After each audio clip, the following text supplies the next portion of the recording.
That's a spicy meatball. Welcome back to Bizarre Podcast Dogs Must Die. My name is Grant. You can call him Chip. And today we are talking about the next 2 episodes of JoJo's Bizarre Adventure Golden Wind. It's only 2 episodes this time, but it's a big 2 episodes.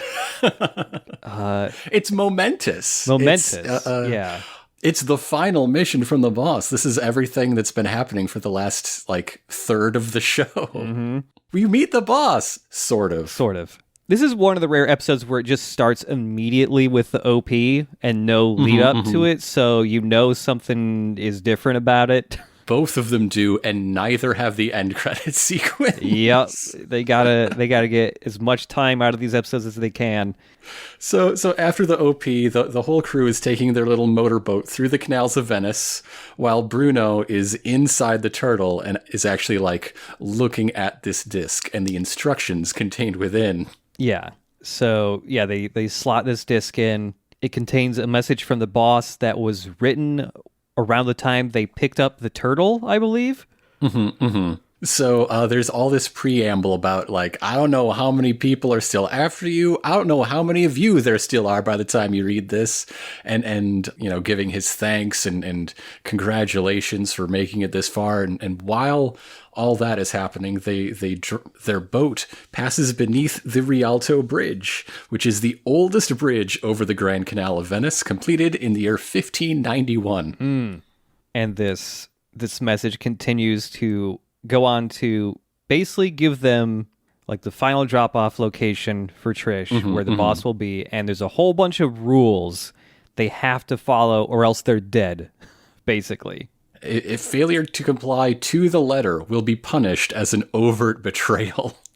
Even by accident. So they're going to this island. San Giorgio Maggiore. JoJo? No, Giorgio.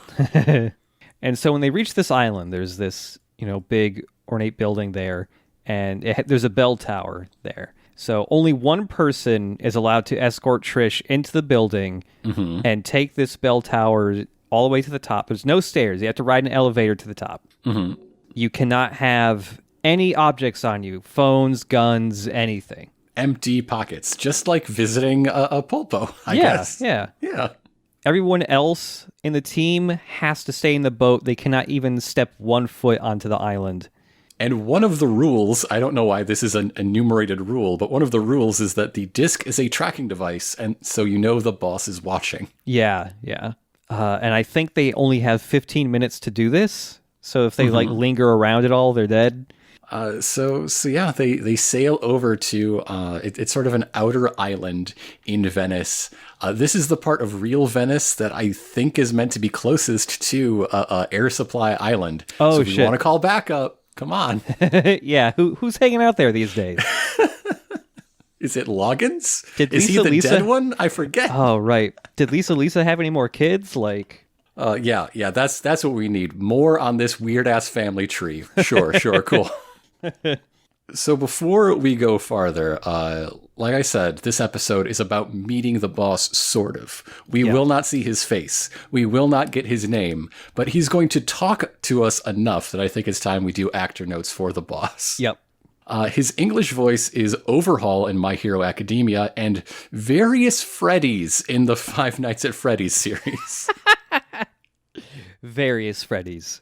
We also heard him briefly in Diamond is Unbreakable as Papa Nijimura. Oh, okay. While, oh my god, the boss's Japanese voice is just been in everything. Really hard to narrow down what to talk about. So here's what I settled on. He was Kamina in Gurren Lagann. Okay. Lloyd in Tales of Symphonia and associated anime. Oh, wow. He voiced Jonathan Joestar in the 2007 Phantom Blood film. Huh. And he dubbed for Lucas Black in The Fast and the Furious Tokyo Drift. Oh my god. That's a pretty diverse set of guys there he's voiced. Damn. Which, when you think about it, is basically the plot to Golden Wind. Golden Wind and Tokyo Drift are the same story. Just one has more bugs and snakes. We need more stand users that have cars as stands. We only ever got Wheel of Fortune, and he sucked. We need a good car stand. So yeah, the whole Bruno Cruno has arrived on the island, and they're taking a moment to like reminisce. Now they're like, yeah, we made it. We're here. We're all done. And Mista breaks out his Zagat's Guide to Fine Dining to talk about how nice it's going to be to just chill in Venice for a while. And Bruno stomps his foot down like, we're not fucking done yet. Stop thinking about food. They still have this final task to do, and someone's got to escort Trish, and of course Giorno volunteers. Yeah. He wants to be the guy. He wants to be side by side with the boss and fuck him up real bad to death. Yep. But turn his shoes into piranhas. Yes. You cannot stop him. Yes. Turn the clothes into venomous snakes. make his belt a snake if he's got a belt. Well, we know that the boss seems to just hang around in throw blankets in the dark. Yeah. But of course, Abbacchio scolds him for his insolence, and Bruno takes the job because, you know, it is his job. He's the capo after all. Yeah. And this whole time they're getting watched by a stray cat. Is that significant? No. It's just cute. Yeah.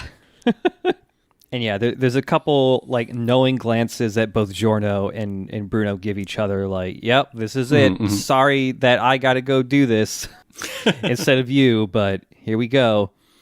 But before Bruno leaves, he asks Giorno like, hey, can I take one of your giant ladybug buttons on your shirt as a charm for good luck? And Giorno takes the hint and is like, yeah, here you go. And he gives it a little bit of a live touch so that it's like pumping and throbbing. Why is your jewelry throbbing? It's not something it's supposed to do. But apparently this will allow it to be used as a homing beacon.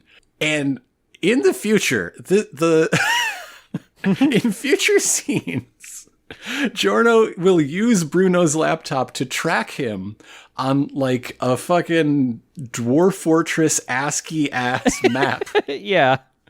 Of the church on this island, just because he's wearing a living button. What program is installed on this laptop? Why does it have Star Trek ass life sign detectors? I always thought it was just Giorno having a connection to the living things he's made, like he can feel where they are, what they're doing. Okay. So he's doing it just by the sense of where the button itself is. So he's like closing his eyes and focusing on the button and then comparing that to the floor plan that they have on the crime laptop, the laptop of crime. Yep. Yeah. Yes. Wild plan. But Bruno and Trish go into the cathedral here, completely empty inside, and before they leave, or right as they're leaving, there's an interesting like character note from Fugo, because he's still thinking about the future and how like what this will do for their esteem within the organization. Yeah. Like Fugo is the ultimate loner. He didn't want to join because he's a danger to himself and others. But now he's not only a team player, he's a true believer in the greater Mafia, in Passione at large. Mm-hmm.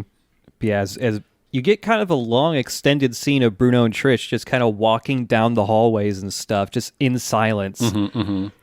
In this huge church, in this monastery, the size of Moria.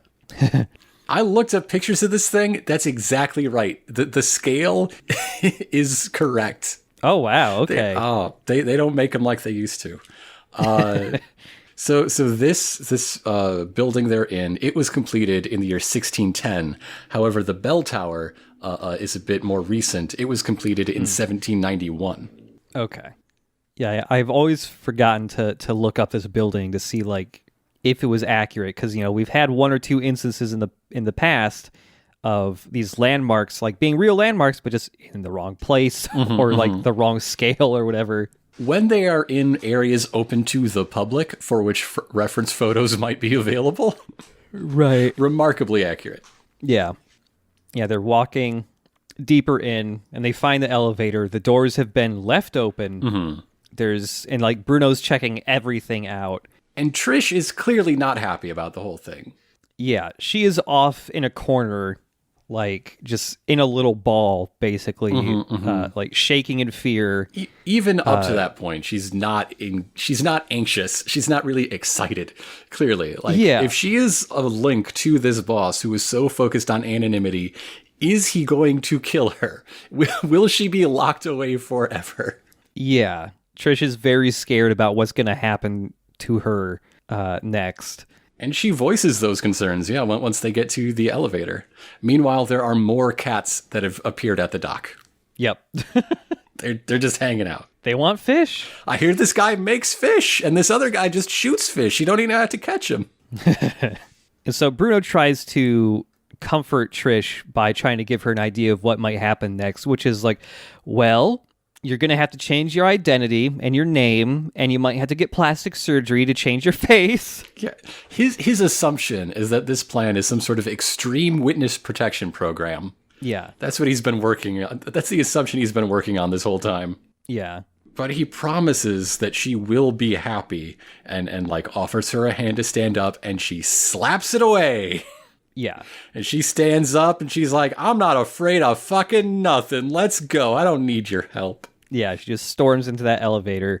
And once they start riding the elevator up. Then she does take his hand. Yeah. Yeah. It's very well animated, like hand holding scene. But yeah, after she holds his hand, she's just wondering, like, am I going to like my dad? You know, is this going to be, I've never met him, never known who my dad was. Is this going to be good for me? And Bruno says something along the lines of, that's not something families worry about. And Trish is just like, I guess you're right. And like, ding, the elevator reaches the top, and Bruno goes to look back at Trish, and she's gone, and he's holding on to her severed hand. It keeps happening. It keeps happening. So he is shocked. He looks around. Suddenly, out of nowhere, there's a hole in the ceiling of this elevator car. And Bruno starts to wonder if his job was indeed just to deliver Trish to the boss to kill her. Yeah. All along. And so we hit our mid-episode title card, and it is the boss's 4 rules for this meeting in like a helpful handy diagram. Yeah. Now you might think, we've seen the childhood of everybody in Passione, obviously. But wait, one's missing. It's Bruno's turn. We get to learn about baby Bruno. Child Bruno's character design is the rival in a card game anime that falls to the dark side but gets redeemed by his love of the game in the end. Yeah, it really is. Yes. God. Yeah, okay. He's had the same goddamn hairstyle since he was like 8 years old. Basically, he's just missing a couple little extra bits of flair to it. But Bruno was the son of a fisherman. The only boy who could ever reach me. So yeah, he as a kid would help his dad with fishing a lot, like, you know, putting out traps out on the beach and all that. His dad was a hardworking man who was just kind of a little stern and maybe a little cold. He was very just focused on working hard to feed his family, and so he was raised by a Hank Hill. Yeah, he was raised by a Hank Hill. But once the sun went down, little Bruno loved his bedtime stories with Mommy as well. They were an idyllic, happy family until they weren't. By the way, the storybook his mom is reading from is called My Father's Pegasus.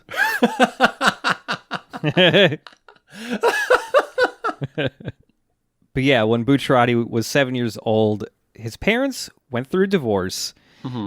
His mom specifically wanted something better and more exciting in life. She was sick of the fishing village.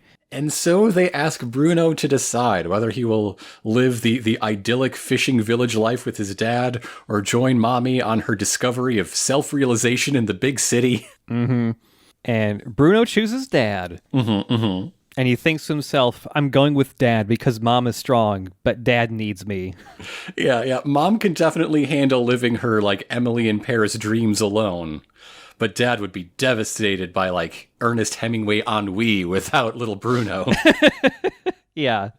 When he makes that decision, his mom is just like, are you sure? Are you triple, double sure? Like, there's going to be lots of kids to play with in the city. And it's, like, she really tries to get him to change his mind. But for being 7 years old, Bruno is a very logical child. Yeah, he's Bruno Bucciarati. Yes, he is. I guess he was like this from the instant he left the womb, huh? Yeah. You did not want to play, like, touch football against Bruno's team. You would die. Oh, God, yeah. And so, yeah, he stays with his dad. There's a scene of his mom saying goodbye and that she'll visit every month and all that. And but that she didn't. That only lasted for so long. Because she got remarried, and then they only saw each other at Christmas. Yep. But now that they're divorced, Bruno's dad got very motivated to, like, provide for his son and, like, send him to a really good school. Which is to say a really expensive school, so he has to do more than just fish. He's fishing and renting out his boat to tourists and renting himself out as a guide to fishing-interested tourists. Yeah, taking photos for tourists and all that. While slightly older but still very young Bruno has discovered his signature coat pattern already. Yes, yeah, the little watermelon seeds all over himself. One day, two tourists come out wanting to fish, renting the boat, and you can immediately tell they're bad men in the way they're drawn. They got weird, beady little eyeballs. They got weird facial hair. They're bad guys. And they want to go out to this island that's off in the distance, and Bruno's dad's like, that's not a good place to fish. There's no point to go out there. And they're just like, we don't fucking care. We're going to this island. And Bruno's dad, like, he needs the money, so he's like, okay, we're going to this island. So while on that island, he gets shot 7 times while witnessing a drug deal, which I assume involved kids. Yeah. And so Bruno's dad got rescued by the Coast Guard and, you know, wheeled to the hospital to get emergency surgery since he's got 9 fucking bullet wounds. At some point, the narrator congratulates the Coast Guard on being so good at first aid, or he would have surely died. Yeah, they had the life-saving tools required. Yeah. Little baby Bruno is just waiting outside the operating room, just, you know, his mind racing, like, how could something this terrible happen? And that's when he's approached by, like, a police officer or a detective saying, like, hey, we're really rooting for your dad to make it through. He's a very important witness to a crime. Trench coat, hat, the whole thing. He's the most detective-y detective in all of JoJo's Bizarre Adventure. I mean, he might be the only detective, actually. We don't see a lot of detection. Yeah. A lot of cops, no detectives. And Bruno's dad survives. None of the bullets hit any, like, major organs somehow, so he was able to pull through. And this is why Bruno has such an immediate kinship with Mista to recruit him just by reading about him in the newspapers. Yeah. But now with all this stuff that's happened regarding, like, Bruno's dad seeing this drug deal and stuff, the narrator says it may have been better for Bruno if his dad did die, because there are difficult situations in life that it's hard to choose the right path because, like, the lines get blurred and all that. Because one night, those 2 guys who did the drug deal, they come back to silence Bruno's dad in the hospital. They just climb in through a window, ready to just stab this dude. But Bruno is sleeping under the bed and stabs one in the throat and the chest and the eye and Jesus Christ. Yeah, this part's pretty brutal. Because, like, Bruno doesn't even just stab this dude in the chest and he's dead. He, like, stabs him in the chest and then just keeps dragging the knife upwards like he's about to sever this dude's entire left arm off. And, yeah, then the other drug dealer, like, just sits there going, like, what the fuck are you doing? Like, he just seeing this little, like, 12-year-old stabbing a dude and just cleaving him in half with a knife. And before he could do anything, he just gets a knife plunged all the way to the hilt into his eyeball. And so then Bruno decides, Hey, I can't go back from this.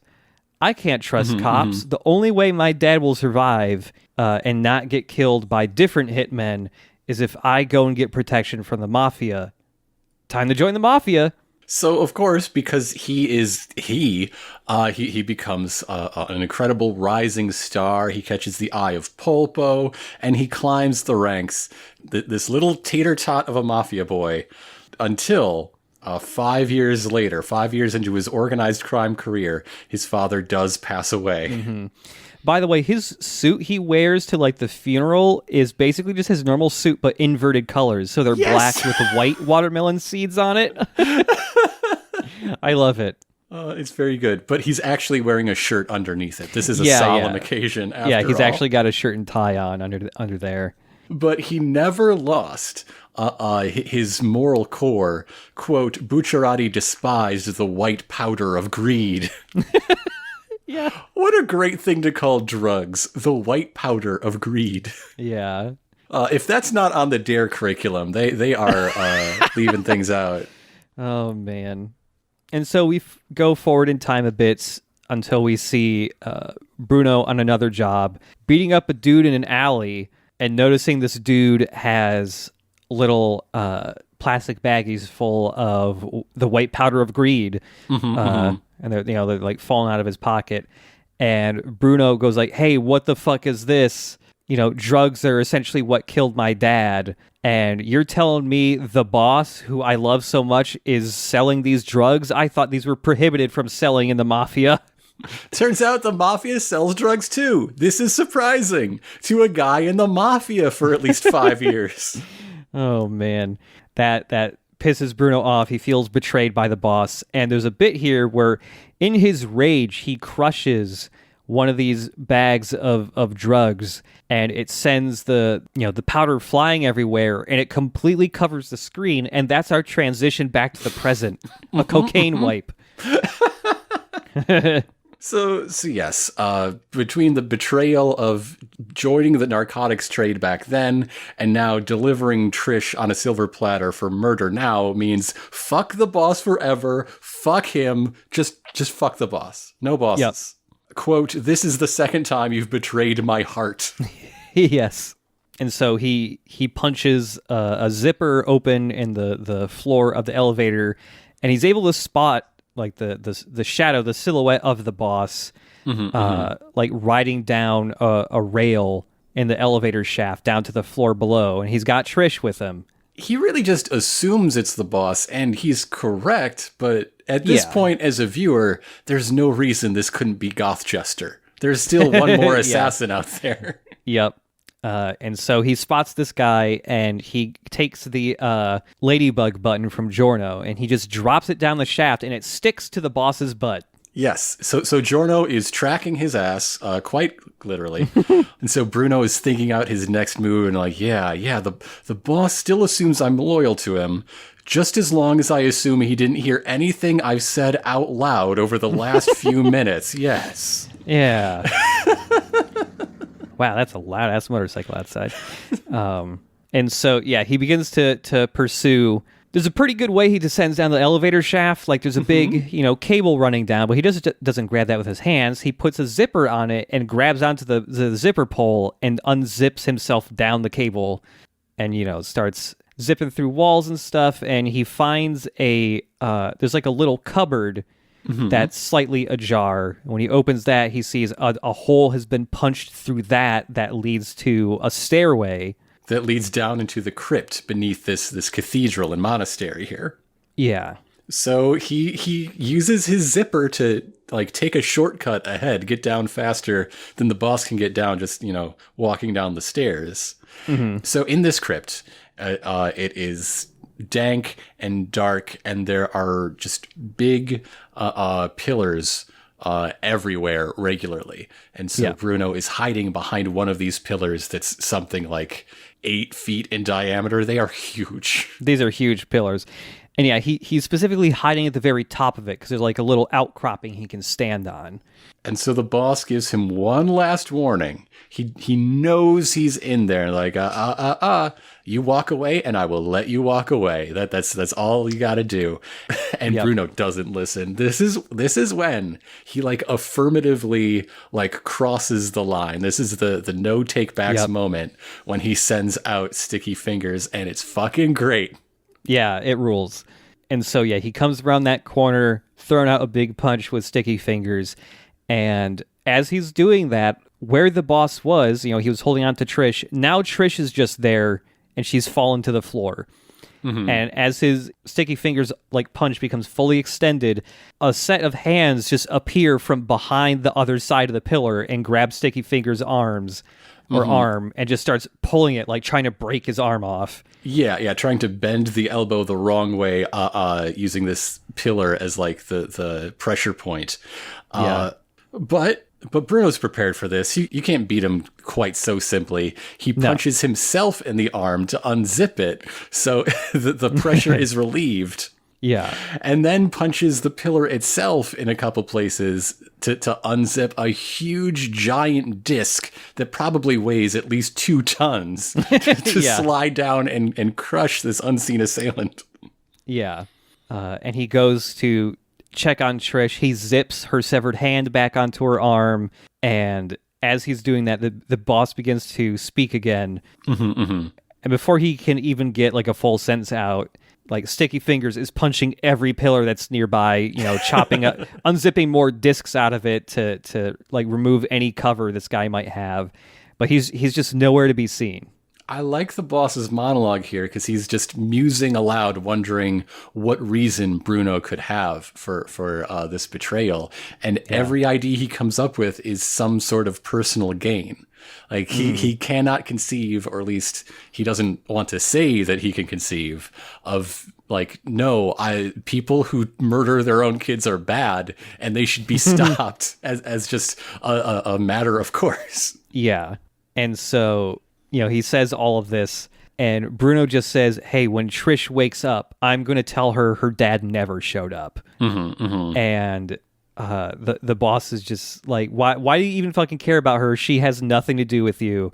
And Bruno replies with, you'll never understand my mind, as he grabs a little zipper pull on the tip of his chin and unzips a side of his face, and a cell phone falls out of his head. Because Giorno has been listening the whole time. He said empty pockets. He didn't say anything about empty heads. Bruno never goes anywhere with an empty head.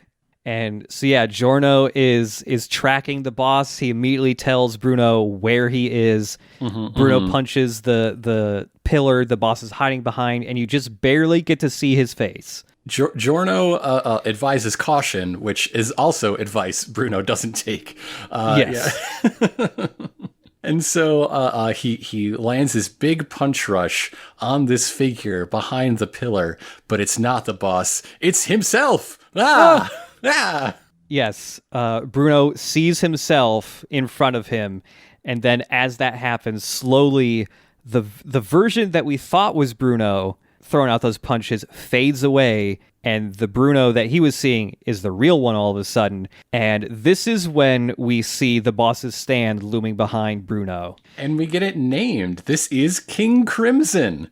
I think called Emperor Crimson in the localization. Crimson. Pretty good. Yeah. Pretty good. It's fine, but King Crimson just sounds a lot cooler. Yes. And in King Crimson's ability, quote, obliterated time and leapt beyond it. Yes. I do enjoy going beyond the time. This is just for me. Yeah. He can change the destiny, actually. And so as he says, like, hey, I just obliterated time and jumped ahead, he punches Bucciarati clean through from the back. But slowly, not in one quick blow like we've seen it before. It's just like a pressing. And like you see the bulge in his gut until the fist comes all the way through with some terrible noises. Just the worst noises. It's rough. And so this episode ends on a cliffhanger of Bruno going, ah! His blood just, geysers and geysers of blood shoot out of his gut. So that brings us straight to episode 21, the mystery of King Crimson. And King Crimson, of course, named for the band King Crimson, another prog rock band from Britain that started in the late 60s. But this one's fucking great.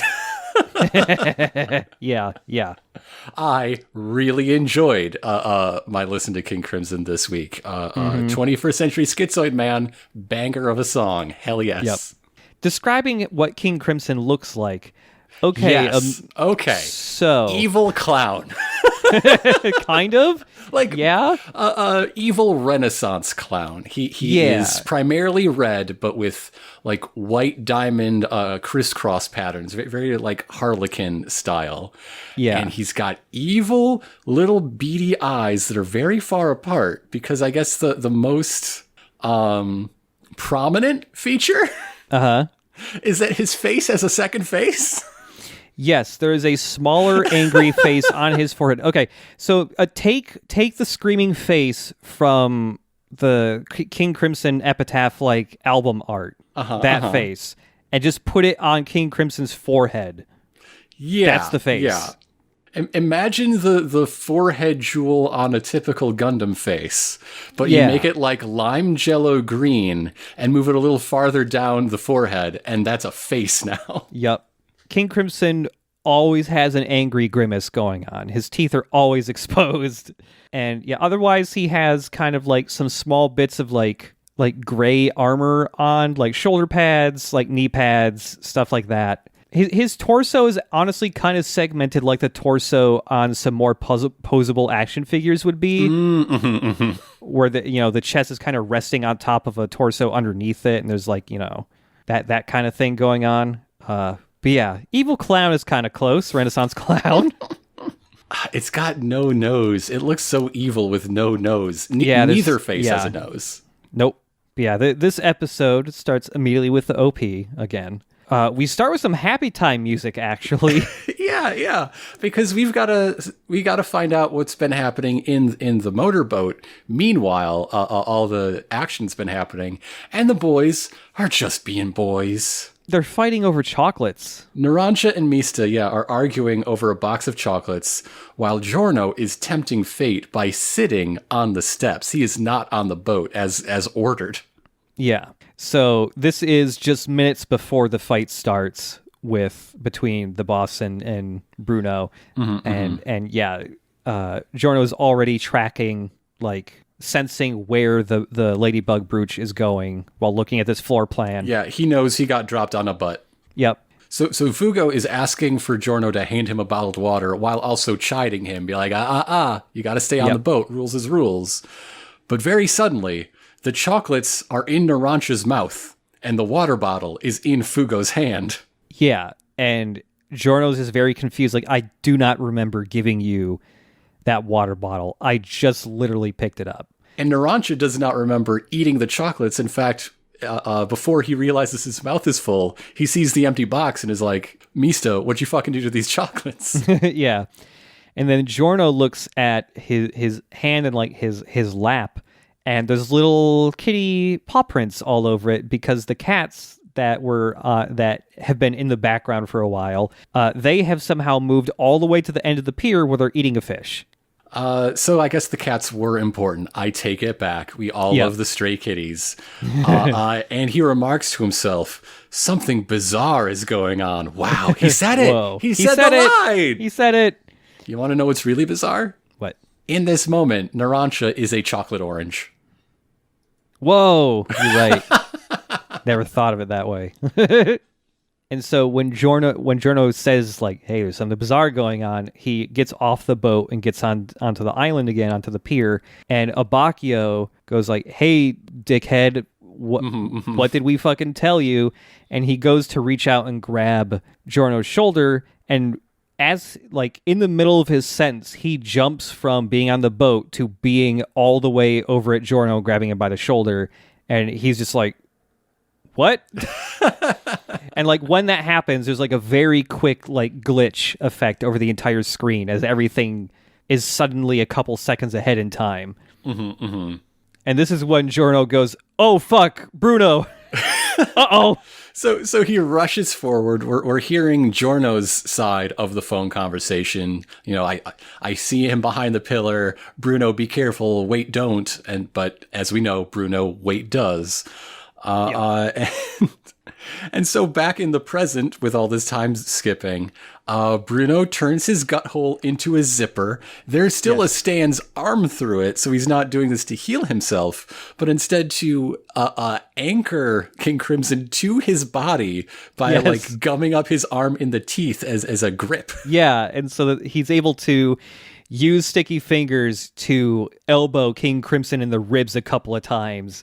And every time he gets elbowed, like, he doesn't move anywhere because his arm is just caught in this dude's torso. It's so great. But he eventually gets his arm free, and this is when Bruno turns around just to give a big old punch rush directly to King Crimson. And as he's about to do this, this is when we get to see in full King Crimson's ability. Yes. So I'm very curious how this is portrayed in panels, because it seems clear enough in motion. Yep. Because of the motion, which is why I'm very curious about how this looks in the manga. Yep. But now that we're seeing it from King Crimson, or perhaps the boss's point of view, King Crimson can see the future in a limited way, can see what is about to happen, and then intervene, dodging blows before they happen. And the way we see this is sticky fingers in a red tint, you know, throwing big devastating punches, and then sticky fingers in full color, the real one, following behind that prediction that is the red aura. Yeah. And whenever King Crimson uses this power, and we see it from his perspective, all of reality breaks away, and they're just floating in space, like a time-space void. But the thing that makes it different from just, you know, limited prescience is the time is, in a sense, obliterated. Yes, the consequences of actions remain, but the people around them do not remember how it happened. Like, yeah, they essentially experienced lost time, like they got abducted by an alien. Yeah. Remember the chocolates, etc. Yeah. So the boss is explaining this with appropriately villainous aggrandizement, you know? He's talking about how the sky doesn't know why the clouds break, etc. Like, okay, all right, we get it. You're very evil. Yes, okay.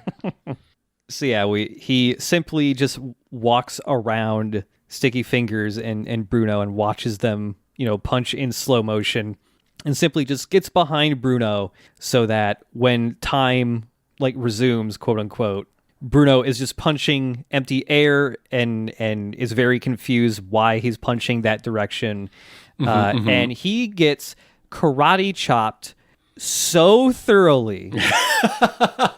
This is a karate chop delivered by King Crimson that hits Bruno like in the shoulder and goes so deep, it goes like all the way down to his belly button almost. This is a karate chop that, like, if it were placed slightly differently, should have just obliterated Bruno's heart.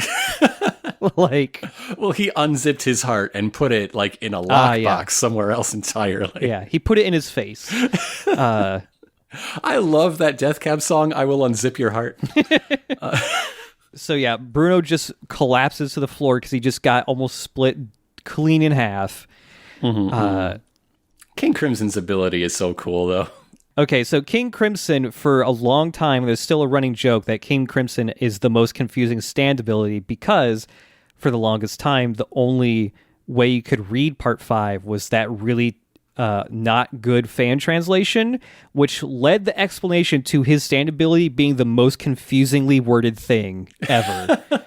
I wish I should have looked up how it was actually phrased, but it made it very hard to understand what the fuck was happening for the longest time. I'm sure over the course of the boss's remaining life, there will be like little edge cases and surprise twists that add up into a strange and beautiful flowchart, much like Gold Experience. But for now, it seems pretty simple and very effective. And one thing I really enjoy about it is it reminds me of the way Dio thought of time stoppage as his own personal world.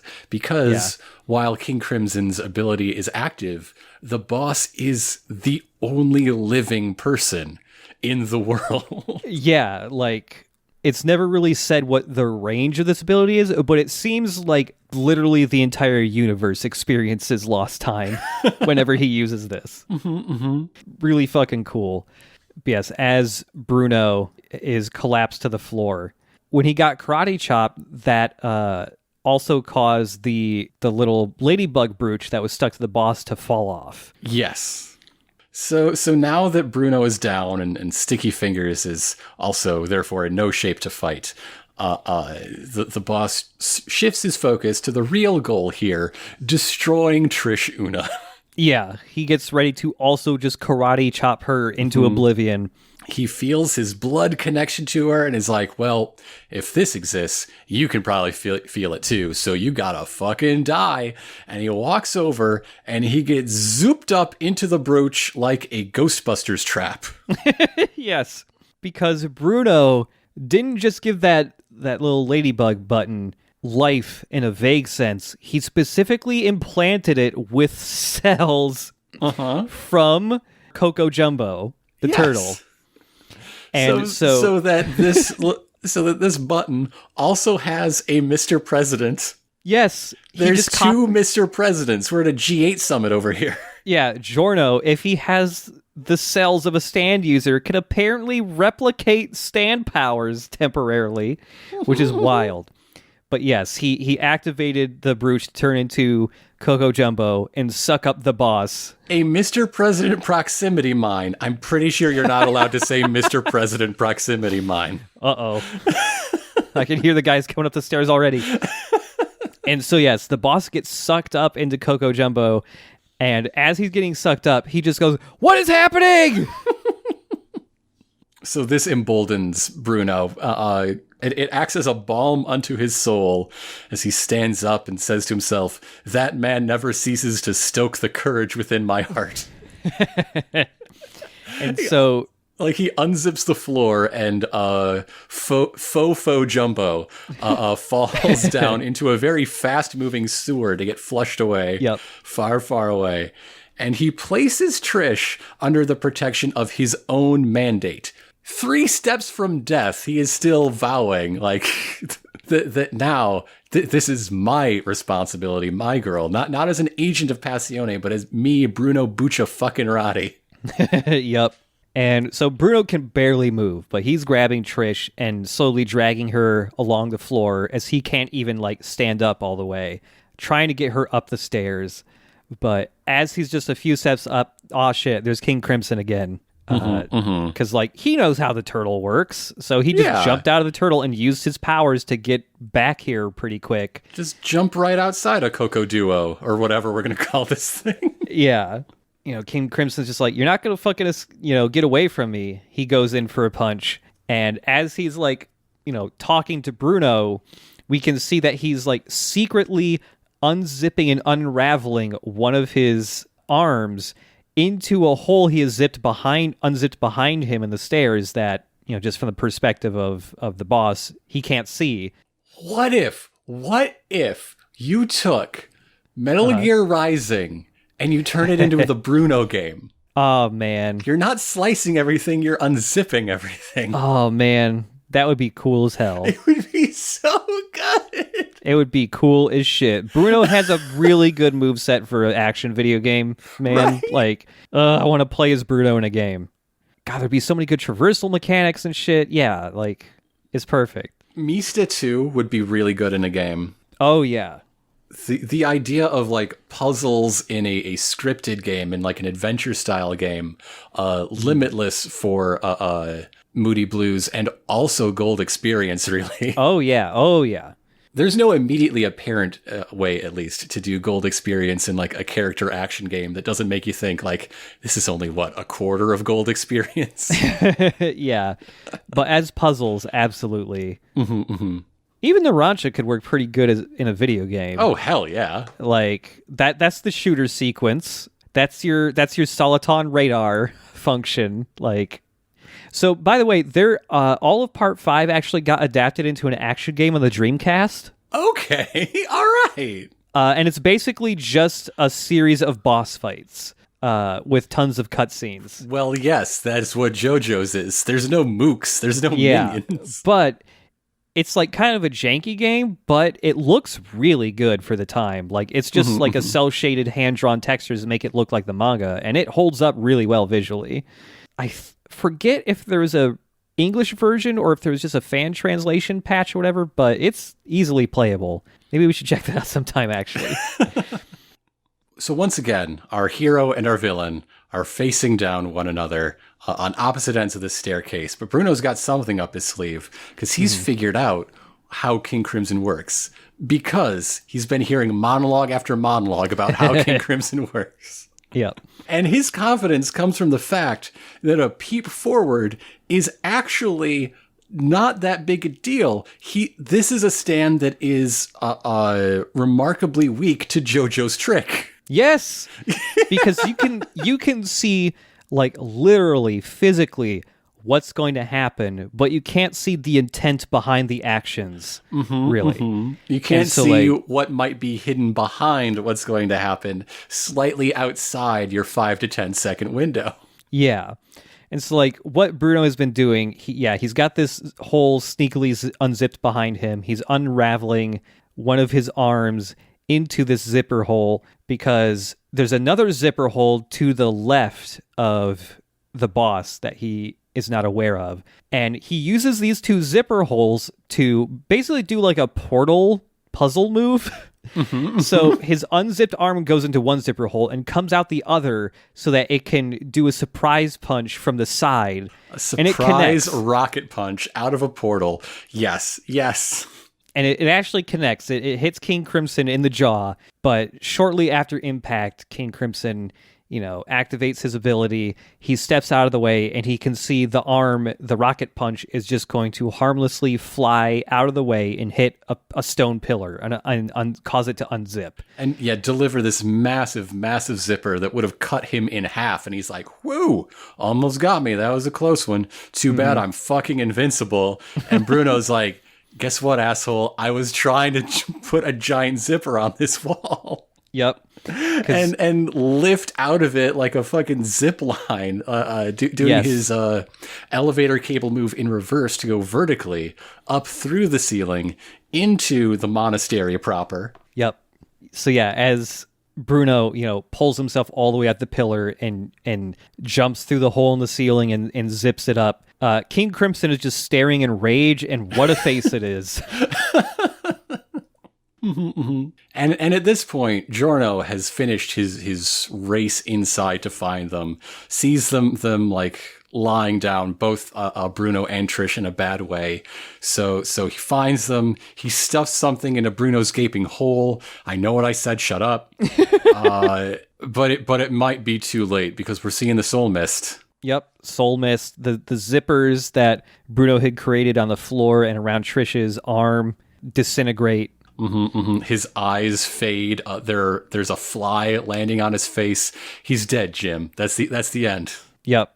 Giorno's just like, fuck, but I gave him the life touch. He's got the life touch. He should be good. I filled him with brand new replacement parts. Yeah. And as Giorno is dealing with this, we can see King Crimson is slowly climbing up the hole created by my capo Bruno. Was still under warranty. Come on. These are factory direct replacement parts.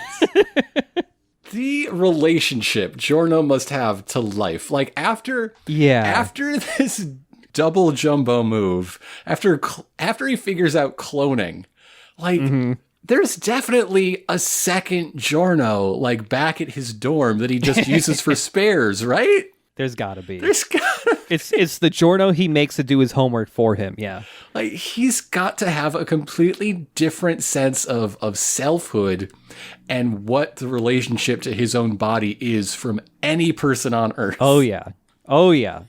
Yeah, it's the more you think about Gold Experience, the crazier it gets.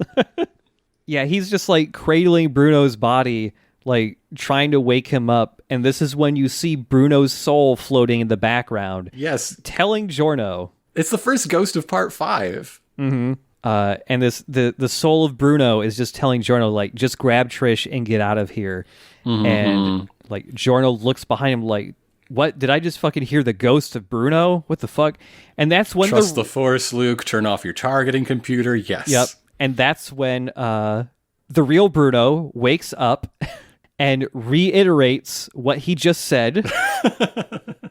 So Giorno is caught in a situation where he has 2 people to help out, but he needs to get everybody's attention. How does he do that? Well, he picks up that laptop that he carried in here, and he turns it into a flying fish as he throws it, just flings it down the hallway. But not permanently, because as soon as it bounces around a corner, it turns back into a laptop so it can shatter, making a noise to grab everyone's attention. Yes. I would simply make some type of animal that makes loud noises. I would simply bring a whistle. Well, a whistle can't live, so what am I supposed to do? Just make that one monkey or whatever with the big sack on its throat that goes like, ooh. That's what I would do. I'd make one of those. Oh yeah, the big sack monkey. We love a big sack monkey. Big sack monkey. You know, that one. What sound does the sack monkey make again? It inflates the sack and it goes like, ooh. It's the noise it makes, I swear to God. What happens if I type in big sack monkey into Google? The sound of your sack monkey sounds like it saw somebody get yelled at by a teacher. It's a gibbon. That one. But anyways, Giorno didn't do any of that shit. He made a flying fish. And that does successfully get everyone's attention. And this is like at the same time that King Crimson is beginning to... He's hanging off the ledge of the hole. Like, he could just pull himself up and he'd be right next to everybody. But the boss just thinks to himself, ah, shit, there's like 6 guys there. And he doesn't think 6 guys can kick my ass. He thinks 6 guys will see my face eventually. Yeah. So he just lets them go, and they all run back to the boat. And now Bruno is speaking openly about finding the boss's identity and weaknesses as their next step. And everybody else is like, what the fuck are you talking about? Yep. Why is that a thing we need to do? That's against the rules. Yep. And that's when we get our mid-episode title card with King Crimson on it. It gives us question marks for all of his stats. I bet they're good ones. I bet they're like really good. They're probably all really good. He looks like he punches as hard as Star Platinum, basically. And he can do all the time bullshit. So, like, yeah. And so, yes, now they're all back at the boat. They've laid the unconscious Trish in the boat. And Bruno's just saying, I can't explain everything right now. We have to leave or else we're going to fucking die in like 5 seconds. And he just tells everybody, hey, I know this is a big deal. If any of you come and join me, you will be marked as a traitor of the Mafia. So most of you should just like not. This is my thing. I love the way the 5 of them are posed like on the steps like an album cover. It's so good. They're all looking in different directions at different heights. Mm-hmm. But yeah, when Bruno announces his betrayal, he is met with denial. Like, they do not believe it. There's no way they thought this is what the plan was. Yep. And so Giorno insists he explain so that, like, okay, you got to make a decision. They need to make an informed decision. So that is when Bruno collapses. Yep. He gets dizzy and falls to his knees. And Giorno is concerned because he's like, hey, I just filled him up with completely new body parts and replaced all the tissue and blood and all that. He should just feel right as rain. And this is when he notices that when Bruno fell down, his hand landed on like a sharp, jagged rock that pierced all the way through his hand. And Bruno didn't feel it and no blood came out.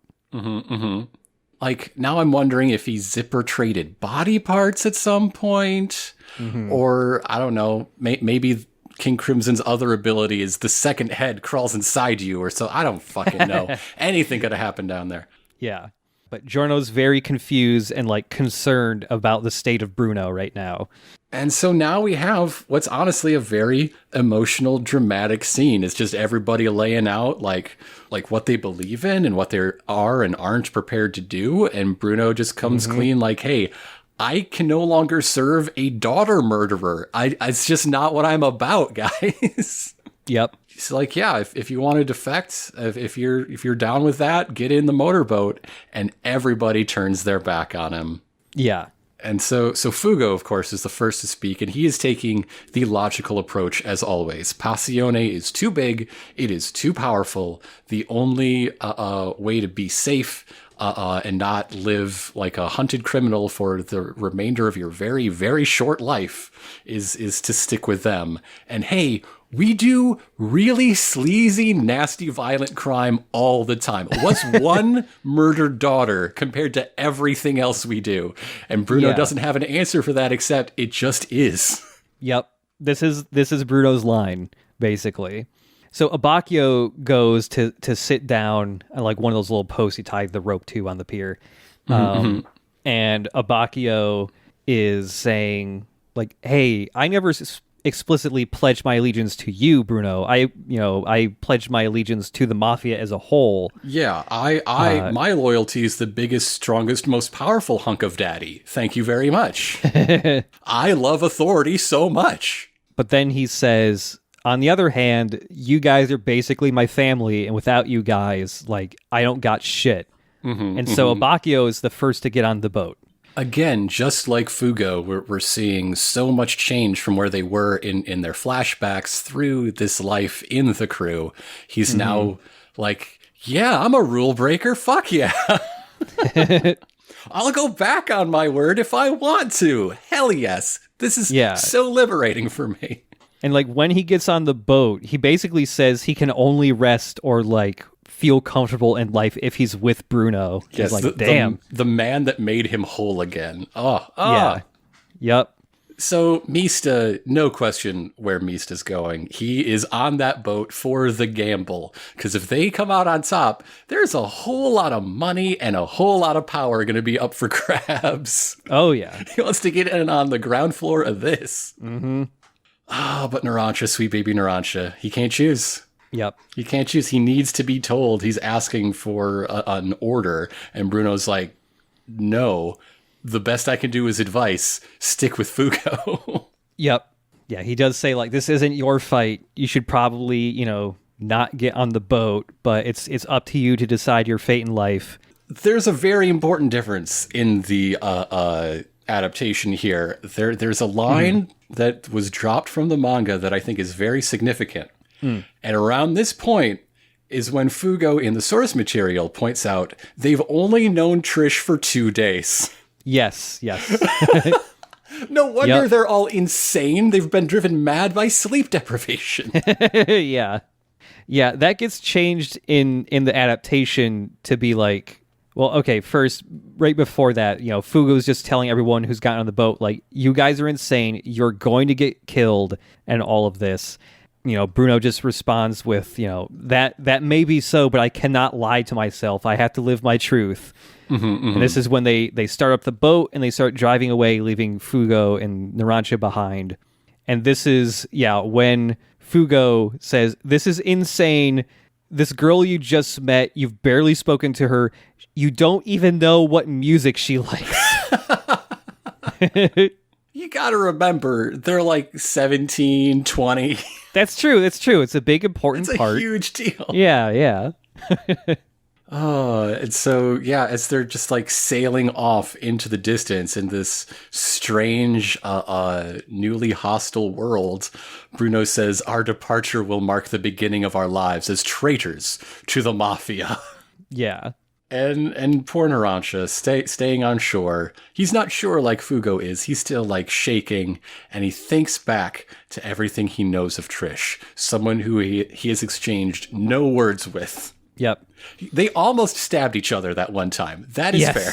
But since then, very little interaction between the two of them. But like specifically Narancia watching the boat speed off, he sees the zipper around connecting her hand back to her arm, and Narancia like falls to his knees, like or falls onto all fours, and he gets a couple quick flashbacks of his own life and being betrayed by a bunch of people when he was younger, and saying like, oh man, she got betrayed by someone she loved and trusted just like I did.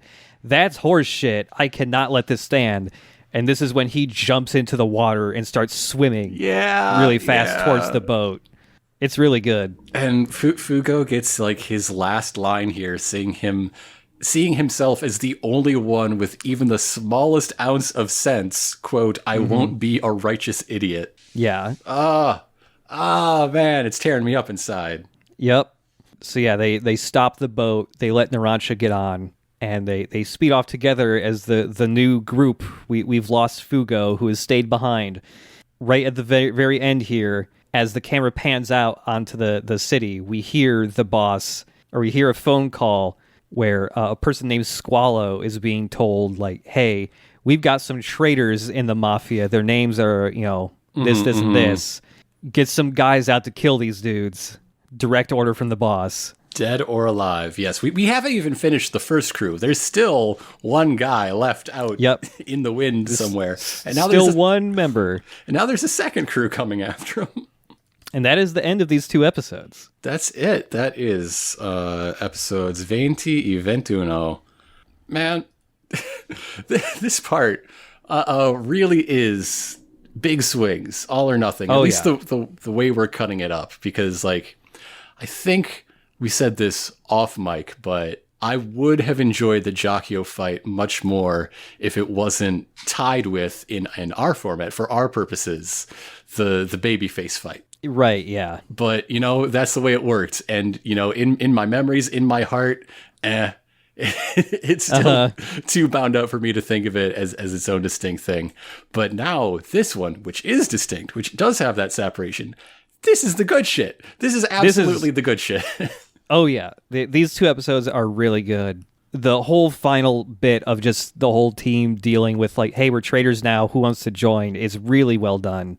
And that this was held out so much longer than I assumed it would have been. I thought, like, this argument would, or this reveal would have happened maybe piecemeal, maybe bit by bit, but at some point between now and then. But no, it's all right now. Yep, and it's like 40% of the runtime of that second episode is just them dealing with that. Like, they actually give it the amount of time it's needed to really make it work. And it's also like where all the flashbacks and everyone's stories like pay off in full, I think. Compare it to something that could have been similar, like a long-term secret being revealed and the members of the group reacting differently.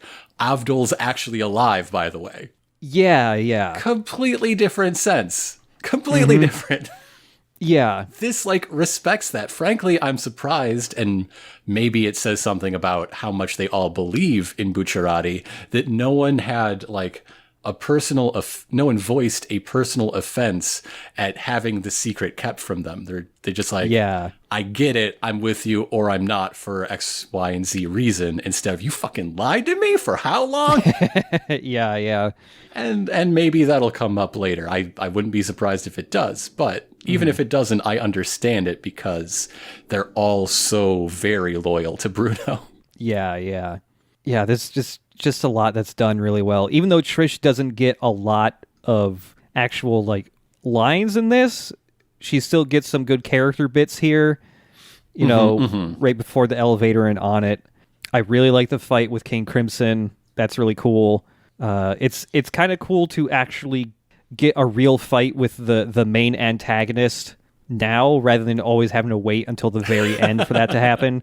I mean, I guess there's a fight in the middle with Kira as well in part 4, but, getting an actual fight with him and escaping from it is cool. And even though it was, like, in a weird way, still had teamwork in this fight. Yeah. Even though it was big time, like, Bruno scenes, like, it still had some cool, like, Giorno moments in it. More of a train style tag you're in teamwork than, say, Giacchio, side by side cooperation. But it's there. It's definitely there. Yeah, Bruno's cool. He's just cool.